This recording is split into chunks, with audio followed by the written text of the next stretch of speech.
Merci Benjamin Dumortier, maire de Cizon, d'avoir répondu à notre invitation. J'avais une question, Gérald Darmanin, une question d'auditeur qui nous est arrivée et sur Facebook et sur Twitter. C'est un collectif d'usagers de Transpol, l'organisme qui s'occupe du transport à Lille, qui s'adresse au vice-président de la métropole européenne de Lille, que vous êtes chargé des transports publics. Et il vous demande, ce collectif, pourquoi les tarifs des transports en commun de la métropole s'envolent malgré les pannes à répétition dans le métro par exemple, et malgré les pics de pollution que nous connaissons.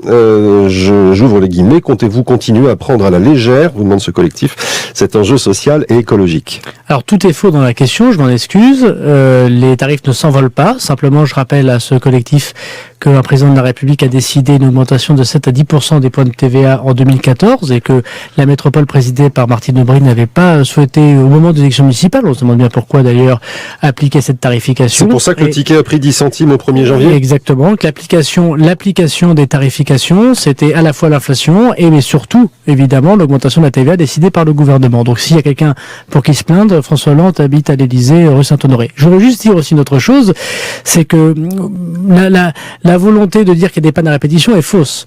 Il y a 6% sur l'ensemble des métros, des trams et des bus que nous prenons, 6% de retard, ce qui est toujours beaucoup quand ça vous concerne, évidemment. Ça tombe toujours en général quand vous le prenez, évidemment, sinon on râle pas.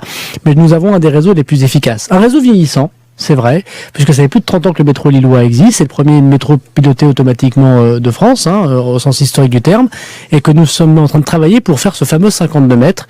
On a pris beaucoup de retard, parce que je crois que les gestions précédentes ont été assez mauvaises, c'est le moins qu'on puisse dire. Ça veut dire doubler toutes les rames et donc doubler tous les quais aussi. Ça veut dire que non, nous gardons les mêmes quais, et quand vous prenez le métro lillois, vous apercevez que quand le métro arrive, il s'arrête au milieu, et donc là nous utilisons l'intégralité du métro lillois, donc il faut juste changer. Nous avons déjà acheté à Alstom ces fameux trains, et simplement il y a un problème du pilotage automatique. C'est très compliqué. Quand on a fait certaines stations de métro, il y avait beaucoup d'amiante, mais dans les quelques mois qui viennent, ce métro 52 mètres permettra à la fois d'être plus sûr, plus efficace, avec plus de monde et plus rapide.